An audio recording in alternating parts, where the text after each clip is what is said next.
أعوذ بالله من الشيطان الرجيم بسم الله الرحمن الرحيم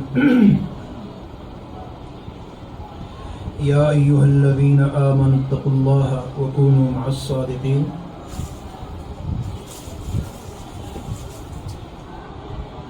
اللہ رب العالمین نے قرآن مجید میں ارشاد فرمایا، اے ایمان والو، اللہ تعالیٰ سے ڈرو اور سچوں کے ساتھ رہو۔ اور ایک اور مقام پہ ارشاد فرمایا، وَإِذَا قُلْتُمْ فَاعْدِلُوا، جب تم بات کرو تو انصاف کرو۔ کیونکہ اسلام آباد سے دوست آئے ہیں، انہوں نے 5 سوال لکھ کے دیے ہیں، اور انشاءاللہ میں مختصر سا کچھ گزارشات کروں گا۔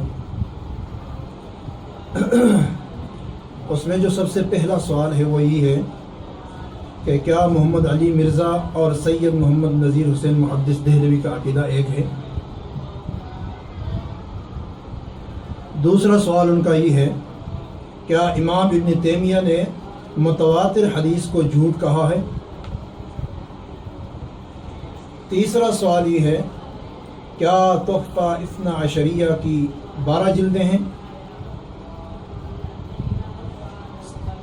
چوتھا سوال یہ ہے کہ کیا قاضی شوکانی کی نیل الاوتار فتووں کی کتاب ہے؟ سوال نمبر 5، جو نیٹ پہ آپ کی ٹیلی فون والی ریکارڈنگ ہے اس کی کیا حقیقت ہے؟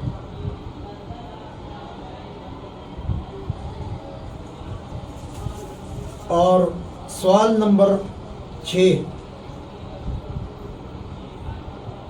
آپ کا اور محمد علی مرزا صاحب کا آپس میں تعلق کہاں تک ہے؟ منہج کے لحاظ سے ہے، عقیدے کے لحاظ سے ہے؟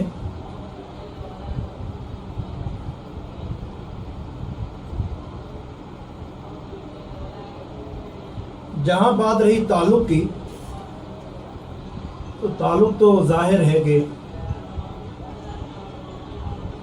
جب سے یہ اہل حدیث ہوا ہے اس وقت سے تعلق رہا ہے ان سے،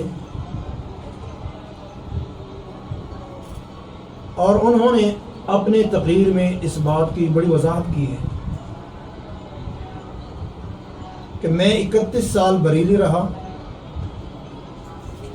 پھر 2008 میں کچھ عرصہ دیوبندیوں کے ساتھ رہا، پھر اہل حدیث کے ساتھ اور اہل تشیع کے ساتھ بھی۔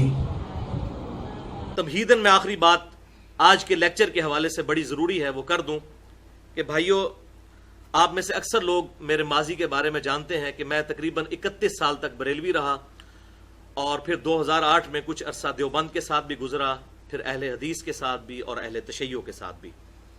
آج بھی میں تمام علماء سے رابطے میں رہتا ہوں، جس کی بھی حق بات ہے قبول کرتا ہوں، اور جہاں پر اختلاف۔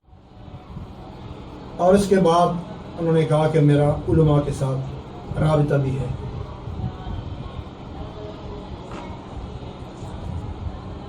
یہ 3 باتیں جو اس نے اپنی تقریر میں کی ہے، اسی میں اس نے اپنی وضاحت کر دی ہے کہ 31 سال میں بریلی رہا، 2008 میں پھر میں کچھ عرصہ دیوبندیوں کے ساتھ رہا، پھر اہل حدیث کے ساتھ اور اہل تشیع کے ساتھ بھی۔ تو جب یہ اہل حدیث تھا تو اس وقت ظاہری بات ہے ہماری بڑی محبت تھی اس کے ساتھ، اور وہ اس کی ویڈیو میں بھی بات واضح ہے جو اس نے اپنی تقریر میں لگائی ہے، جو میرے استاد محترم شیخ زبیر علی زئی رحمۃ اللہ علیہ نے اس ویڈیو میں یہ تذکرہ کیا ہے کہ ہاں، یہ محمد علی صاحب تحقیق کر کے اہل حدیث ہوئے ہیں۔ جب شیخ محترم نے اہل حدیث کا لفظ ادا کیا ہے، محمد علی صاحب ساتھ بیٹھے ہیں، آپ ویڈیو میں دیکھ سکتے ہیں، انہوں نے ساتھ ہی کہہ دیا کہ الحمدللہ۔ بہرحال میں نے نہیں کہا تھا یہ بھائی اپنی مرضی سے آئے، اور یہ وہ بھائی ہیں جو اللہ کی فضل سے بریلویوں سے اہل حدیث ہیں. پچھلے سال میرے پاس آئے تھے اس وقت تحقیق. اور یہ وہ بھائی ہیں جو اللہ کی فضل سے بریلویوں سے اہل حدیث ہیں. پچھلے سال میرے پاس آئے تھے اس وقت تحقیق کر رہے تھے. اور یہ وہ بھائی ہیں جو اللہ کی فضل سے بریلویوں سے اہل حدیث ہیں. پچھلے سال میرے پاس آئے تھے اس وقت تحقیق کر رہے تھے. انہوں نے اس وقت یہ رد نہیں کیا تھا کہ نہیں شیخ صاحب میں اہل حدیث نہیں ہوں، میں صرف مسلمان ہوں. چونکہ شیخ صاحب نے اہل حدیث ہونے کے ناطے اس کے ساتھ محبت تھی، اور ہمارا بھی ان سے جو محبت تھی وہ اہل حدیث ہونے کی وجہ سے تھی.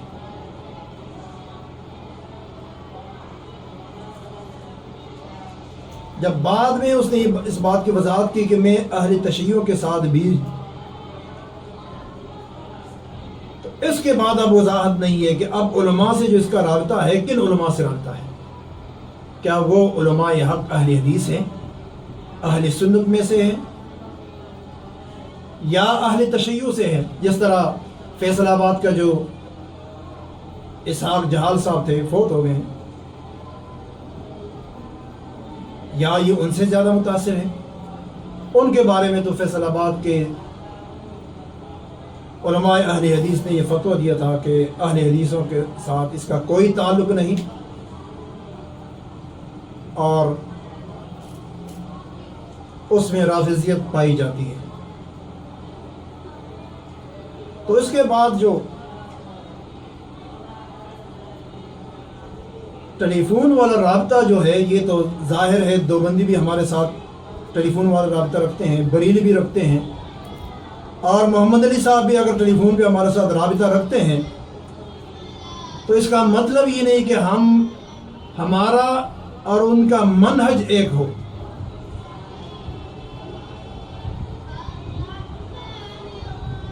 ہمارا اور اس کے منہج میں سب سے بڑا جو فرق ہے وہ یہ ہے کہ وہ صحابی کے پیچھے لگا رہتا ہے، اور اپنے تقریر میں اس نے اس بات کی وضاحت کی ہے.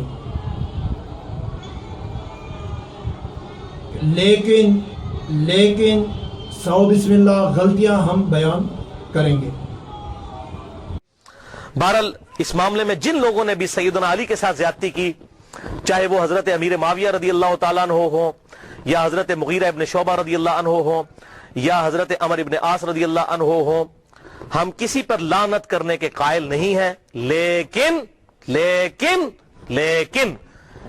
ان کی غلطیوں کا جھوٹا دفاع بھی نہیں کرتے، اور نہ ہم رافضیوں کی طرح ان پر لعنت کرتے ہیں.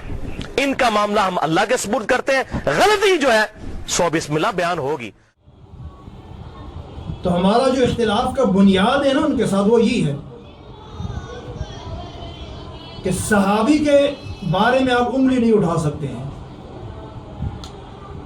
اللہ رب العالمین نے صحابہ کے بارے میں فیصلہ کر دیا کہ رضی اللہ عنہم ورضوا عنہ. اللہ رب العالمین ان سے راضی اور وہ اللہ سے راضی. اللہ رب العالمین نے جب ان کے بارے میں فیصلہ کر دیا، اب محمد علی صاحب آپ کو سرٹیفکیٹ کس نے دے دی کہ آپ ان کے پیچھے لگے ان کی غلطیاں نکالیں؟ اور عقیدۃ السلف اصحاب الحدیث ایک رسالہ ہے. اہل حدیث کا منہج یہ ہے، ان کا موقف یہ ہے. اہل حدیث کا اس بارے میں موقف ہے کہ جو صحابہ کا آپس میں اختلاف ہوا ہے اس پر وہ اپنے آپ کو روک کر رکھتے ہیں، اور صحابہ کے عیوب اور نقص بیان کرنے سے اپنے آپ کو پاک رکھتے ہیں، اور سارے صحابہ پر رحم کی دعا کرتے ہیں. یہ امام صابونی کی کتاب عقیدۃ السلف اصحاب الحدیث صفحہ 93، المتوفا 449 ہجری.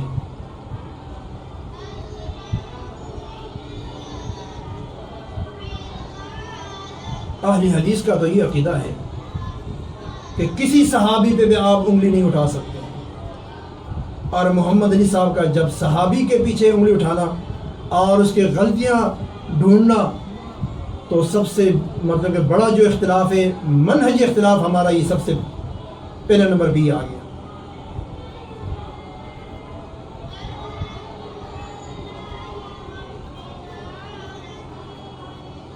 اس کے علاوہ جو سوال ہے کہ کیا محمد علی مرزا اور سید محمد نذیر حسین محدث دہلوی رحمۃ اللہ علیہ کا عقیدہ ایک ہے، تو اس میں بھی بات یہ کہ ان کا عقیدہ ایک نہیں ہے۔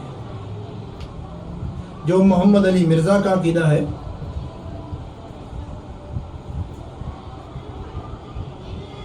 وہ عقیدہ سید محمد نذیر حسین دہلوی رحمہ اللہ تعالیٰ کا نہیں ہے۔ انہوں نے اپنے تقریر میں حوالہ دیا ہے، فتاوی نظریہ صفحہ 445 اور 46 کا، لیکن یہاں محمد علی صاحب نے ایک بہت بڑی خیانت کی ہے، اور اس کے یہ حوالہ میں آپ کو پیش کرتا ہوں، آپ دیکھ بھی لیں کہ محمد علی صاحب نے صفحہ نمبر 445 اور 446 کا ذکر کیا ہے، چونکہ 445 اور 446 پہ اور 47 پہ یہ جو 1 2 3 تینوں صفحوں پہ جو سوال ہوا ہے اور جواب دینے والا کون ہے، وہ مولوی محمد فصیح غازی پوری ہے۔ محمد علی صاحب نے یہاں ذکر کیا ہے کہ کیا حضرت علی رضی اللہ تعالیٰ عنہ کے مقابلے میں امیر معاویہ رضی اللہ عنہ کو باغی یا خاطی کہنا جائز ہے یا نہیں؟ حضرت علی رضی اللہ تعالیٰ عنہ کے مقابلہ کے بغیر ان کو امیر یا امام یا رضی اللہ عنہ کہنا ضروری ہے یا نہیں؟ سائے ستہ میں ان کے نام کے ساتھ کہیں رضی اللہ تعالیٰ عنہ کا لفظ آیا ہے یا نہیں؟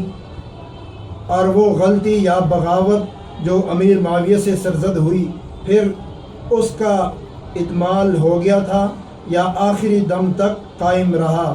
اگر کوئی تعصب کے بنا پر صرف معاویہ کہے تو اس کا کیا حکم ہے؟ یہ سوال ہے، اور محمد علی صاحب نے بھی یہی سوال ذکر کیا، اور پھر اس کے بعد محمد علی صاحب نے جواب دیا ہے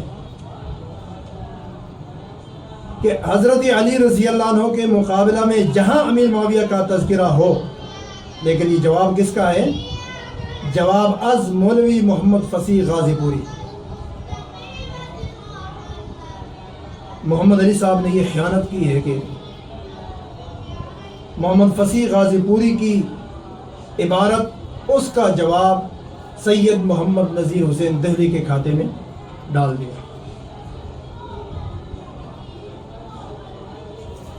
یہ مولوی محمد فصیح غازی پوری حضرت علی رضی اللہ تعالیٰ عنہ کے مقابلہ میں جہاں امیر معاویہ کا تذکرہ ہو وہاں لفظ حضرت یا دعائیہ یعنی رضی اللہ عنہ الفاظ کہنا درست نہیں، یہاں درست نہیں کر کے محمد علی صاحب نے یہ وضاحت کی ہے کہ تسی کڑے علی دیس ہو۔ تو یہ وہ ہے میاں نذیر حسین دہلوی صاحب المتوفا 1320 کی، ان کا فتاوی نظیریہ چھپا ہوا ہے، اہل حدیث نے چھاپا ہے، میں نے گھر میں نہیں چھاپا، فارسی کے اندر ہے، اردو ترجمہ بھی اہل حدیث کا ہے، لفظ بلفظ میں آپ کو بیان کرتا ہوں۔ فتاوی نظیریہ جلد 3 اہل حدیث اکیڈمی کشمیری بازار لاہور سے، چیپٹر ہے مناقب صحابہ رضی اللہ عنہم، جلد 3 صفحہ 445 اور 446، سوال نمبر 2 ہے اس کے اندر۔ سوال سنیں، اس ٹائم کے لوگ جو ہیں کتنے پڑھے لکھے لوگ تھے، سوال کرتے ہیں کیا حضرت علی رضی اللہ تعالیٰ عنہ کے مقابلے میں امیر معاویہ رضی اللہ تعالیٰ عنہ کو باغی اور خاطی کہنا جائز ہے یا نہیں؟ حضرت علی سے مقابلہ کیے بغیر اگر معاویہ رضی اللہ تعالیٰ عنہ کو امیر یا امام یا رضی اللہ تعالیٰ عنہ کہا جائے تو کیا یہ ضروری ہے یا نہیں؟ یہ سوال ہے، اب ذرا جواب سنیں۔ یہ آپ کو اگر اس کا پی ڈی ایف چاہیے ہو تو mirza_95@yahoo.com پہ ای میل کر کے مجھے پی ڈی ایف بھی آپ منگوا سکتے ہیں۔ یہ کتاب و سنت.com جو اہل حدیث کا سب سے بڑی ایک ویب سائٹ ہے کتابوں والی، انہوں نے بھی اپلوڈ کیا فتاوی نظیریہ۔ الجواب، اب یہ جواب کے بعد جو فتویٰ میرے پہ لگانا ہے نا، اس سے بڑا ان کے اوپر لگانا ہے. میرے نزدیک یہ جواب بالکل پرفیکٹ ہے سوائے ایک کمزوری کے، اور وہ بھی کمزوری اس لیول کی نہیں کہ میں ان کے اوپر کوئی رافضیت کا فتویٰ لگا دوں، ورنہ اب میٹھا میٹھا ہاپ تے کوڑا کوڑا تھو تھو، اب پتہ چلے گا میاں نذیر حسین دہلوی سے آپ کی زیادہ عقیدت ہے یا صحابہ کرام سے زیادہ عقیدت ہے جو آپ نے سیلف میڈ بنائی ہوئی ہے. آپ فتویٰ لگائیں ان کے اوپر. ہم نے تو کبھی نہیں کہا کہ رضی اللہ تعالیٰ عنہ نہیں کہنا چاہیے. اب سنیں الجواب. حضرت علی رضی اللہ تعالیٰ عنہ کے مقابلہ میں جہاں امیر معاویہ کا تذکرہ ہو وہاں لفظ حضرت یا دعائیہ الفاظ یعنی رضی اللہ تعالیٰ عنہ کہنا درست نہیں. وہ تسی کیڑے پاسے دے آلے حدیث ہو پائی؟ وہ کہے میاں نذیر حسین دہلوی تے تسی شاگرد ہو بھائی. میاں نذیر حسین، میاں محمد نذیر حسین دہلوی رحمۃ اللہ علیہ کا تو یہ عقیدہ ہے، چونکہ یہ بات غازی پوری کی ہے، وہ سید نذیر حسین احمد کی نہیں ہے. آگے بھی پھر پڑھتے ہیں، کیونکہ انہوں نے آخری خلیفہ راشد کے خلاف بغاوت کی ہے، لہٰذا ان کو غلط اور باغی سمجھنا چاہیے. یہاں تک محمد علی صاحب نے عبارت پڑھی ہے. تو سوال کرنے والا کون ہے؟ کسی نے سوال کیا، جواب دینے والا کون ہے؟ وہ مولوی محمد فصیح غازی پوری ہے. اب مولوی محمد فصیح غازی پوری کا جواب سید محمد نذیر حسین دہلوی رحمہ اللہ تعالی دیتے ہیں. اب آؤ دیکھیں صفحہ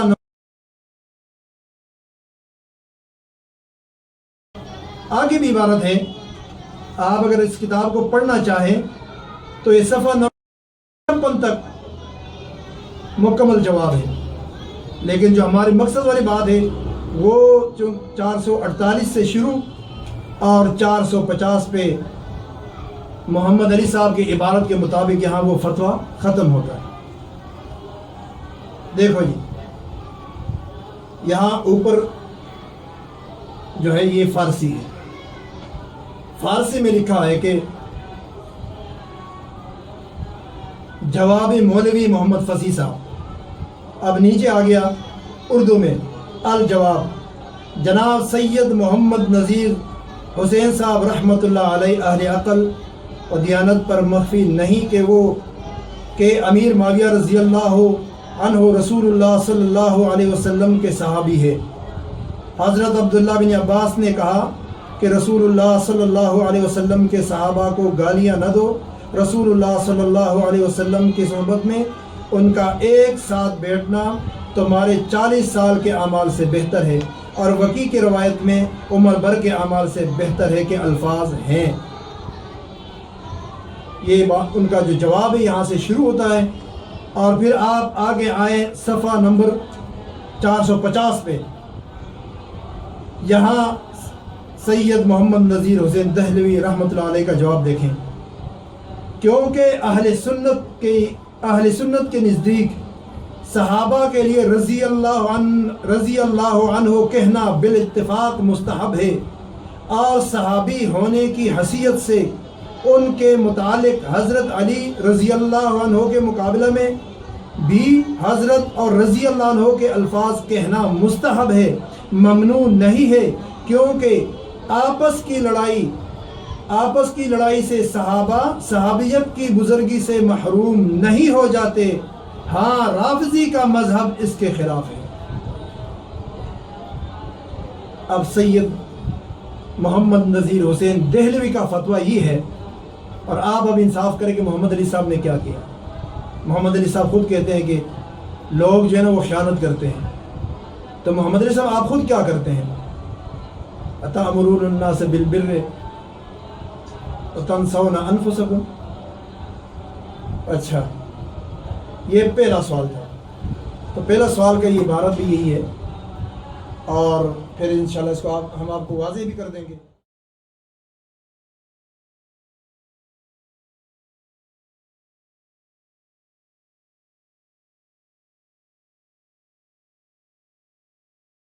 میں پھکی کے طور پر مفتی مبشر احمد ربانی صاحب کو بتانے لگا ہوں کہ اصل میں ناسبی اور شیعہ حضرات سے متاثر کون ہوئے ہیں؟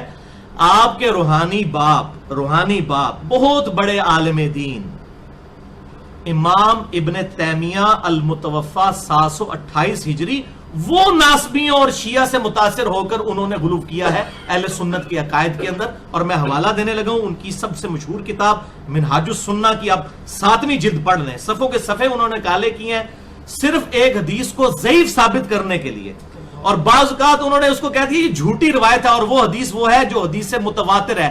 میرا یہ چیلنج ہے, ابن تیمیہ سے پہلے نہ ابن تیمیہ کے بعد آج تک کسی نے اس حدیث کو ضعیف, کیا اس کو مطلب صحیح حدیث تک بھی نہیں بلکہ متواتر حدیث کہا ہے. من کنت مولاہ فہذا علی مولاہ, جس کا مولا میں اس کا مولا علی, جس کا جگری یار میں اس کا جگری یار علی.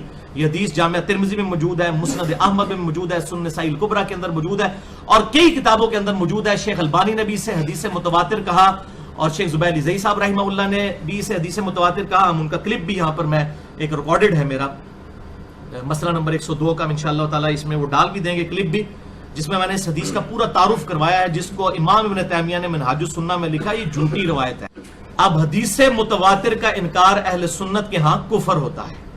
تو مبشرہ میں ربانی صاحب آپ ذرا جرأت کریں اور اپنے جو روحانی بزرگ ہیں امام ابن تیمیہ ان کے اوپر کفر کا فتویٰ لگائیں, میرے اصول پہ نہیں اپنے اصول کے اوپر, جنہوں نے حدیث متواتر کا انکار کیا ہے. اب مجھے پتا چلے گا کہ آپ کی کتاب و سنت سے کتنی محبت ہے اور آپ کی کتنی محبت اپنے بزرگوں کے ساتھ ہے. جو آپ باقیوں کہتے ہیں جی لوگ کتاب و سنت کے مقابلے پہ اپنے بزرگوں کو نہیں چھوڑتے, تو اب آپ پہ بھی امتحان آ گیا. ایک اپنا بابا اپنا قربان کرنے کے لیے تیار ہو جائے نا, جس نے حدیث متواتر کا انکار کیا ہے. امام ابن تیمیہ المتوفی 728 ہجری, انہوں نے منہاج السنہ کے اندر حدیث متواتر کا انکار کیا ہے. دوسرا سوال یہ ہے کہ کیا امام ابن تیمیہ نے متواتر حدیث کو جھوٹ کہا ہے؟ تو یہ بھی محمد علی صاحب کی زیادتی ہے کہ انہوں نے امام ابن تیمیہ پہ تہمت لگائی ہے کہ اس نے متواتر حدیث کو جھوٹ کہا ہے. چونکہ امام ابن تیمیہ رحمۃ اللہ علیہ نے منہاج السنہ میں اردو میں چھپی ہوئی ہے, عربی والا نسخہ بھی ہمارے پاس ہے, چونکہ محمد علی صاحب اردو جانتے ہیں اس لحاظ سے ہم اس کو اردو والا نسخہ دیتے ہیں تاکہ وہ خوب اس کو پڑھیں. منہاج السنہ صفحہ نمبر 328, من کنت مولاہ فہذا علی مولاہ, جس کا میں مولا ہوں علی بھی اس کا مولا ہے. روایت کے یہ زیادہ الفاظ بلا شبہ جھوٹ ہے. اب امام ابن تیمیہ رحمۃ اللہ علیہ نے من کنت مولاہ فہذا علی مولاہ اس کو جھوٹ نہیں کہا. ہم انشاءاللہ یہ بھی آپ کو واضح کر دیں گے, آپ دیکھ لیں گے آپ کو بہت واضح ہو جائے گا انشاءاللہ کہ محمد علی صاحب نے یہاں بھی کتنی خیانت کی ہے. اور انہوں نے اختلاف ذکر کیا ہے کہ اس حدیث میں مطلب ہے کہ ضعف ہے, یہ صحیح بخاری صحیح مسلم کی روایت نہیں ہے. اور پھر جس نے اس کو حسن کہا ہے وہ بھی لے کے آئے ہیں, جس طرح انہوں نے یہاں ذکر کیا ہے کہ امام احمد بن حنبل رحمۃ اللہ علیہ سے نقل کیا گیا ہے کہ آپ اس حدیث کو حسن کا درجہ دیتے ہیں, جیسا کہ امام ترمذی رحمۃ اللہ علیہ نے بھی اسے حسن کہا ہے. تو امام ابن تیمیہ رحمۃ اللہ علیہ نے اپنا ایک موقف پیش کیا ہے. ہم بھی اس حدیث کو متواتر مانتے ہیں, اور جس طرح شیخ البانی رحمۃ اللہ علیہ نے انہوں نے بھی ذکر کیا ہے کہ متواتر ہے, اور شیخ زبیر علی رحمۃ اللہ علیہ میرے استاد محترم انہوں نے بھی اپنے کتابوں میں بھی ذکر کیا ہے. اور میرے کتاب جو فضائل صحابہ جہاں پہ علی رضی اللہ تعالیٰ عنہ کی فضیلت پہ ہم نے مضمون لکھا ہے, تو وہاں بھی اس روایت کو لے کے آئے ہیں. اس میں کوئی شک نہیں, یہ متواتر روایت ہے. لیکن امام ابن تیمیہ نے اس متواتر روایت کو جھوٹ نہیں کہا, جو اس کے اضافی الفاظ ہیں اس کو جھوٹ کہا ہے. تو یہ امام ابن تیمیہ پہ جھوٹ ہے جو علی صاحب نے تہمت لگائی ہے. اور انہوں نے اس کتاب میں شاہ عبدالعزیز محدث دہلوی المتوفی 1239 ہجری, ان کی کتاب ہے تحفہ اثنا عشری, جس پہ اہل سنت کو ناز ہے, 12 جلدوں میں شیعہ کے خلاف سب سے محکم کتاب مانی جاتی ہے. سوال نمبر 3, کیا تحفہ اثنا عشریہ کی 12 جلدیں ہیں؟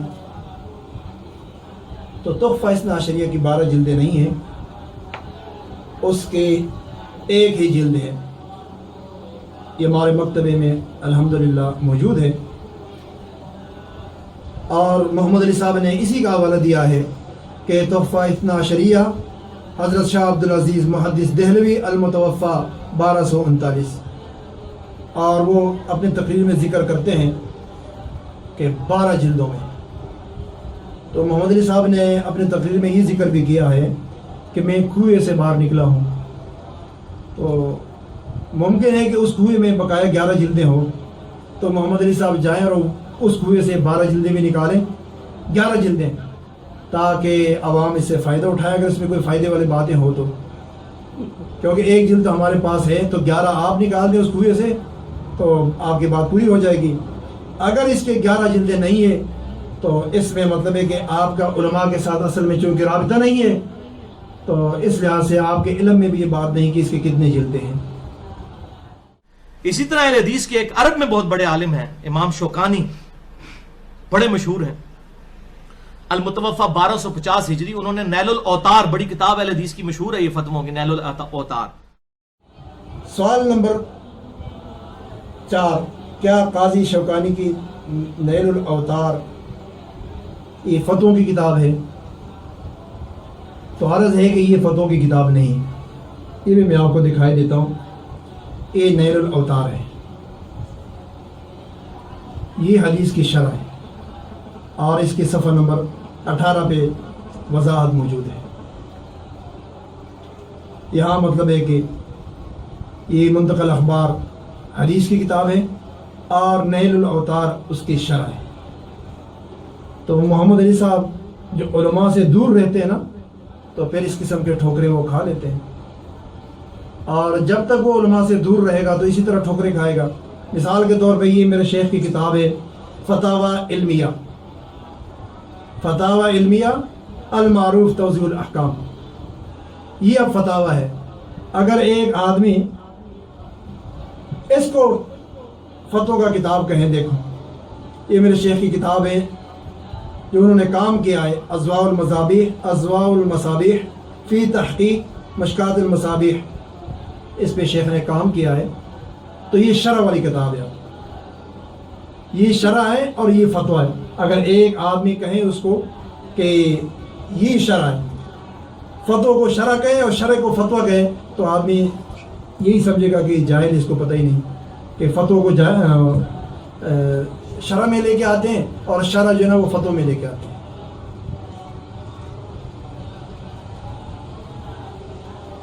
اچھا، سوال نمبر جو 5 ہے، نیٹ پہ آپ کی ٹیلی فون والی ریکارڈنگ، اس کی حقیقت کیا ہے؟ اس معاملے میں حقیقت ہے جو نیٹ پہ بات لوگوں نے نشر کر دی ہے وہ میری بات ہے، چونکہ ہم صحابی کے بارے میں کوئی بھی لفظ ہو ہم برداشت نہیں کر سکتے.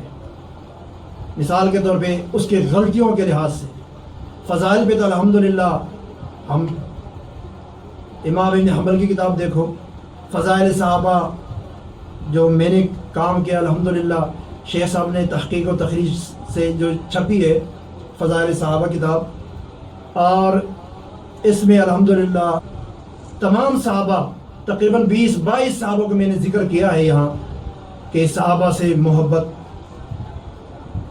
کہ صحابہ سے محبت. اب اگر محمد علی صاحب ایک صحابی کے بارے میں یہ لگ رہے پیچھے کہ وہ ان کی غلطیاں ہم بیان کریں گے، تو یہ ان کی غلطی ہے، یہ ان کے بات نہیں صحیح. چونکہ جس وقت آپ یہ بیان کرتے ہیں لوگوں کے سامنے، تو لوگوں کے دل میں معاویہ رضی اللہ تعالیٰ عنہ کے بارے میں نفرت ہوتی ہے. اور کئی لوگ ہمارے ساتھ اس مسئلے میں رابطہ کرتے ہیں کہ دیکھو جی معاویہ رضی اللہ تعالیٰ عنہ کی یہ غلطی ہے، یہ بات ہے، یہ بات ہے. تو معاویہ رضی اللہ تعالیٰ عنہ کے فضائل میں تو دیکھو نا کہ ان کے فضائل کیا ہے.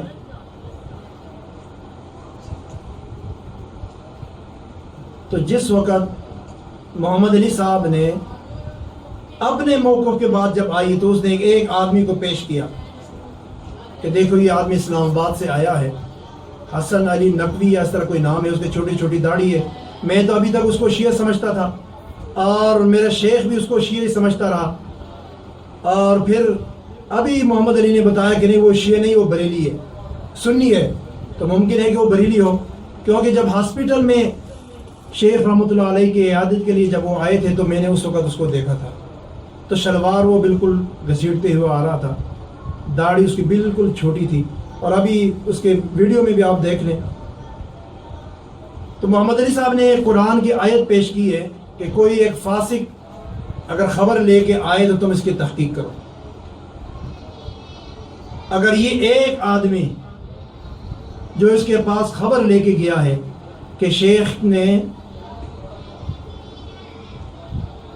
اپنے زندگی میں بیماری سے 3 دن پہلے انہوں نے یہ بات کہی ہے کہ میں علی کے پشت پہ کھڑا ہوں، میں سمجھتا ہوں کہ یہ بات جھوٹ ہے، میرا خیال یہ ہے کہ یہ بات جھوٹ ہے، اس کی حقیقت کوئی نہیں، لیکن چونکہ اس آدمی نے کہہ دی تو یہ بات وہ جانے اور اس کی بات اللہ کے سپرد ہے۔ تو جہاں پہ اگر وہ ایک آدمی کو کوٹ کر کے لوگوں کے سامنے پیش کرتا ہے کہ دیکھو جی، اور اس آدمی نے وہاں اسحاق جہال کی بات بھی پیش کی ہے کہ دیکھو جی اس معاملے میں شیخ زبیر علی زئی کی اور اسحاق جہال کی بات اتفاقی دونوں میچ کر گئی، تو اسحاق جہال کے ساتھ چونکہ ان کی محبت ہے اس بات سے ہی پتہ چلتا ہے۔ تو ہمیں جب ہزاروں لوگ فون کرتے ہیں کہ محمد علی نے معاویہ رضی اللہ تعالیٰ عنہ کو برا کہتے تو ہمیں پھر غصہ نہیں آئے گا؟ تو اس طرح معاویہ رضی اللہ تعالیٰ عنہ کے بارے میں جب یہ الفاظ کہتے ہیں کہ ہم غلطیاں ڈھونڈیں گے، تو اس لحاظ سے پھر ہمیں غصہ آتا ہے۔ میں نے پھر کہہ دیا تھا کہ علماء کے ساتھ اس کا کوئی رابطہ نہیں، علماء کے ساتھ اس کا کوئی رابطہ نہیں۔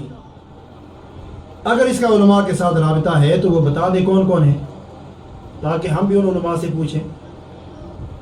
میرے علم کے مطابق اہل حق علماء سے تو اس کا کوئی خاص رابطہ نہیں، اگر ہے تو وہ پیش کرے گا۔ تو میں نے فون پہ جو بتا دیا تھا تو وہ یہی بات کہی تھی، معاویہ رضی اللہ تعالیٰ عنہ کے بارے میں کوئی بات برداشت نہیں کر سکتا۔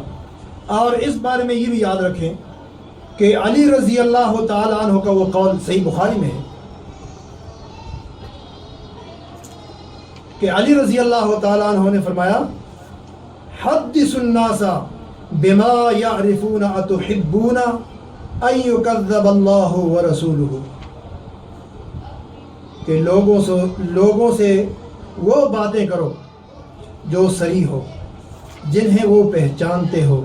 کیا تم پسند کرتے ہو کہ لوگ اللہ اور رسول صلی اللہ علیہ وسلم کو جھٹلائے اور تکذیب کریں؟ صحیح بخاری 127۔ آپ عوام کے سامنے وہ بات کریں جو عوام کو سمجھ آ جائے۔ تو جب آپ معاویہ رضی اللہ تعالیٰ عنہ کے بارے میں غلطیاں لوگوں کے سامنے رکھیں گے تو لوگ بدظن ہوتے ہیں پھر۔ اور کئی لوگ آتے ہیں، ایک آدمی آیا یہاں میرے پاس، اس نے بات کی دیکھو جی نبی علیہ السلام نے علی رضی اللہ تعالیٰ عنہ کے بارے میں فرمایا کہ میں ان میں سے ہوں اور وہ ہم میں سے، میں ان سے محبت کرتا ہوں اور وہ مجھ سے محبت کرتے ہیں۔ تو اس طرح کسی اور صحابی کے بارے میں ہے، تو میں نے اس کو بتایا بھائی آپ نے صرف علی کی ویڈیو سن کے علی رضی اللہ تعالیٰ عنہ کے بارے میں محبت میں آپ آگے بڑھ گئے، اور معاویہ رضی اللہ تعالیٰ عنہ کے بارے میں آپ کے دل میں بغض آ گیا، چونکہ معاویہ رضی اللہ تعالیٰ عنہ وہ صحابی ہے کہ نبی صلی اللہ علیہ وسلم نے اس کے بارے میں فرمایا کہ اول جیشن من امتی،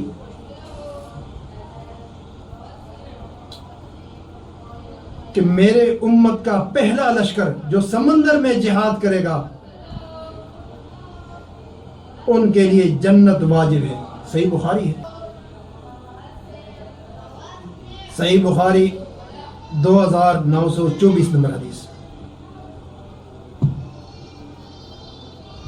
اس سے بڑھ کر سرٹیفکیٹ اور کیا ہو سکتی ہے؟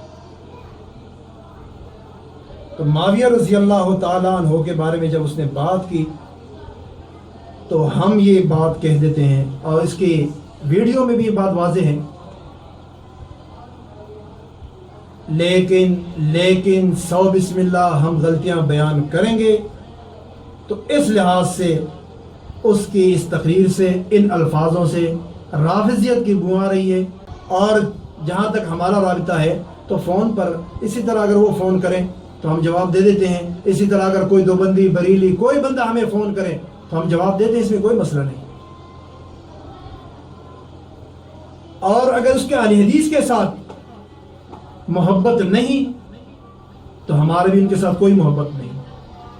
اس بارے میں آخر میں صرف 2 حوالے پیش کرتا ہوں جو امام بخاری رحمۃ اللہ علیہ کے استاد، امام مسلم کے استاد، امام ابو داود کے استاد، امام ترمذی، امام نسائی، امام حمیدی، امام احمد بن حنبل اور امام یحییٰ بن معین رحمہ اللہ کے استاد امام قتیبہ بن سعید المتوفی 240 ہجری،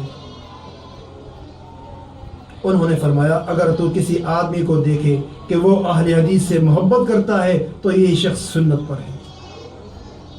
اور ایک دوسرا حوالہ امام بخاری اور امام مسلم کے استاد، امام ابو داود کے استاد، امام ابن ماجہ، امام نسائی رحمہ اللہ کے استاد، امام احمد بن سنان الواسطی رحمہ اللہ تعالی المتوفی 256 ہجری، انہوں نے فرمایا دنیا میں کوئی ایسا بدعتی نہیں جو اہل حدیث سے بغض نہیں رکھتا۔ معرفت علوم الحدیث الحاکم صفحہ 4 حدیث نمبر 6 وسند صحیح۔ معلوم ہوا کہ جو شخص اہل حدیث سے محبت رکھتا ہے تو وہ اہل سنت میں سے ہے، اور جو شخص اہل حدیث سے بغض رکھتا ہے تو وہ شخص پکا بدعتی ہے۔ وآخر دعوانا ان الحمدللہ رب العالمین۔